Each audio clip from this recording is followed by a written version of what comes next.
Hello everyone, welcome to Techavro. Today in this video I'm gonna show you how to adjust video opacity in CapCut. Before starting the video, please subscribe to Techavro.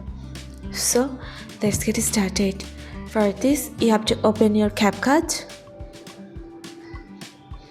Now select your video.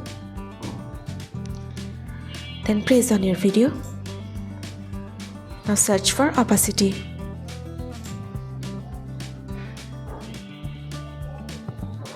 Here is the option of opacity. Click on this. Now from here, you can increase or decrease your opacity. You can increase or decrease your opacity as you want. That's it. So this is how you adjust video opacity in CapCut. So guys, that's it.